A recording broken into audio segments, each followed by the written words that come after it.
नाज़रीन, Iran Israel America जंग के बाद दुनिया एक नए खतरनाक मरहले में दाखिल हो चुकी है।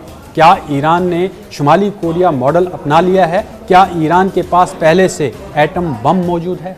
मशरिक़ वस्ता में जंग बज़ाहिर वक्फे में दिखाई दे रही है, लेकिन असल में पूरी दुनिया एक ऐसे खतरनाक मोड़ पर खड़ी है जहां किसी भी लम्हे सूरत हाल जो है वो एटमी बहरान, आलमी माशी तबाही और बड़ी ताकतों के बराह रास्त तसादम में तब्दील हो सकती है।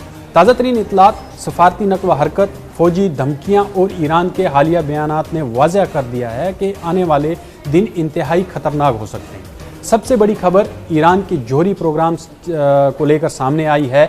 ईरानी जो पार्लिमानी हलके हैं और सरकारी शख्सियात ने वाज़ह इशारा दिया है कि अगर अमेरिका या इजराइल ने दोबारा हमला किया तो ईरान यूरेनियम को 90% तक अफजूदा करने की तरफ जा सकता है, जिसे हम वेपन ग्रेड यानी एटमी हथियार बनाने की सतह समझते हैं।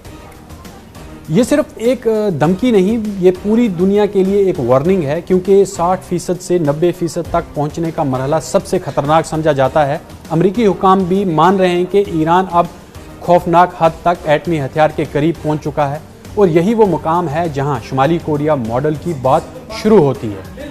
ईरान अब शायद वही रास्ता इख्तियार करना चाह रहा है जो शुमाली कोरिया ने बरसों पहले अपनाया था। पहले मुज़ाकरात, फिर वक्त हासिल करना, फिर खामोशी से अफजूदगी बढ़ाना और आखिर में दुनिया को ऐसी हकीकत के सामने खड़ा कर देना जहां फौजी हमला नामुमकिन हो जाए, क्योंकि सामने एटमी ताकत खड़ी होती है। शुमाली कोरिया ने यही किया था। अमेरिका धमकियां देता रहा, पाबंदियां लगती रहीं, मुज़ाकरात होते रहे, लेकिन आखिरकार प्योंगयांग ने अपनी एटमी ताकत हासिल कर ली और दुनिया कुछ न कर सकी। अब जितने भी मगरबी तजियाकार हैं उनका कहना है कि वो ईरान का जो ये एक खौफनाक एक इकदाम है, ईरान भी जो नॉर्थ कोरिया है उसके मॉडल को अपना रहा है, यानी कि डिले, नेगोशिएट, सर्वाइव, न्यूक्लियराइज, यानी वक्त लो, मुज़ाकरात करो, बचो और एटमी ताकत बन जाओ। ये वो वाला मॉडल अपना रहा है। ईरान मुसलसल जो मुज़ाकरात हैं वो भी कर रहा है और लेकिन साथ ही अफजूदगी, मिसाइल प्रोग्राम और इलाकाई नेटवर्क भी मजबूत कर रहा है। इस दौरान एक और बड़ी पेशरफ्त ने वाशिंगटन को हिला दिया है। अभी अमेरिकी सदर डोनाल्ड ट्रंप चीन पहुंच चुके हैं, जहां ईरान जंग, आबनाए हुर्मुज़, तेल सप्लाई और आलमी मईशत सबसे बड़ा एजेंडा बन चुके हैं। रिपोर्ट्स के मुताबिक ट्रंप और शी जिनपिंग ने इस वक्त स्ट्रेट ऑफ हुर्मुज़ खुला रखने और ईरान को एटमी हथियार न मिलने पर बात की है, लेकिन असल कहानी इससे कई ज़्यादा बड़ी है। अमेरिका को अब शक है कि चीन, रूस और ईरान के दरमियान खुफिया स्ट्रेटजिक ताउन बढ़ रहा है। वाशिंगटन को खौफ है कि अगर ईरान मुकम्मल तौर पर चीन और रूस ब्लॉक में चला गया तो मशरिक़ वस्ता में अमरीकी बरतरी खतरे में पड़ सकती है। इसलिए अमेरिका वॉर मिनिस्टर यानी दिफाई और जंगी पॉलिसी साथ सख्त गुस्से में है, क्योंकि जंग उनके मंसूबे के मुताबिक ख़त्म नहीं हुई।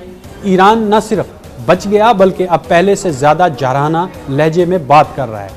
अमेरिकी इंटेलिजेंस रिपोर्ट्स के मुताबिक ईरान अब भी अपने मिसाइल नेटवर्क्स, ड्रोन प्रोग्राम और खलीजी दबाव की सलाहियत बरकरार रखे हुए हैं।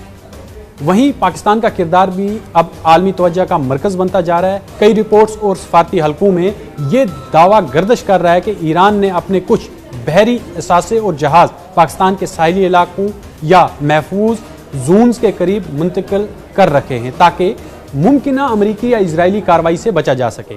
ताहम इसके बाज़ाब्ता आज़ादाना जो तस्दीक है वो सामने नहीं आई है, लेकिन ये बात जो है वॉर मिनिस्टर ने डिस्कस की है और वो काफ़ी गुस्से में है और उन्होंने ये कहा है कि जिस तरह से पाकिस्तान ने जितने भी ईरान के जो जेट्स हैं उनको जो है महफूज मकामात में शिफ्ट कर रखा है, ये इंतहाई हसास मामला है और ये बहुत हद तक ख़तरनाक बात है। लेकिन ये हकीकत है कि पाकिस्तान इस वक्त ईरान, अमेरिका, चीन और खलीजी ममालिक के दरमियान एक हसास सफारती पुल बन चुका है। सबसे ख़तरनाक पहलू अब आबनाए हुर्मुज़ है। अमेरिका पहले ही ईरान के खिलाफ बहरी नाकाबंदी जैसे इक़दामात की बात कर चुका है, जबकि ईरान वाज़ा कर चुका है कि अगर इसकी बंदरगाहें खतरे में आईं तो पूरा खलीज खतरे में डाल दिया जाएगा और यही वो लम्हा है जहां दुनिया को असल खतरा शुरू हो जाता है।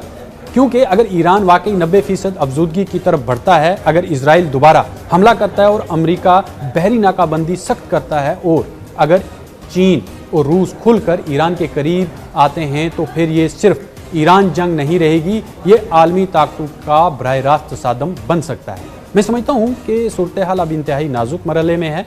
जंग मुकम्मल ख़त्म नहीं हुई है, बल्कि ये स्ट्रेटजिक पॉज यानी ख़तरनाक वक्फे में दाखिल हो चुकी है। हर मुल्क अगले मरहले की तैयारी मुकम्मल तौर पर कर रहा है, और यानी अब जिस तरह से बातचीत आगे नहीं बढ़ पा रही है, नाकाम हो रही है, तो कहीं ना कहीं ईरान और अमेरिका ने पूरी तैयारियां जो हैं वो अगले मरहले की कर ली हैं, और इजराइल भी पूरी तरह से तैयार है। जिस तरह से वो लबनान पर अटैक कर रहा है, ईरान वक्त खरीद रहा है अभी, और अमेरिका दबाव बढ़ा रहा है। इजराइल अगले हमले के लिए तैयारी में है। रूस और चीन खामोशी से अपनी पोजीशंस जो हैं वो मजबूत कर रहे हैं, और दुनिया शायद अभी भी इस बहरान की असल शिद्दत को पूरी तरह से समझ नहीं रही है, क्योंकि अगर ये बहरान दोबारा भड़का तो इस बार सिर्फ मिसाइल नहीं गिरेंगे, बल्कि आलमी मईशत, तेल सप्लाई, समुद्री रास्ते और शायद पूरी दुनिया का वक्त जितनी भी ताकत है उसका तवाज़न जो है वो बदल सकता है, वो हिल सकता है। ये है न्यूज़ 18 नेटवर्क और आप देख रहे हैं न्यूज़ 18 उर्दू। हमारी पहुंच आपकी ताकत।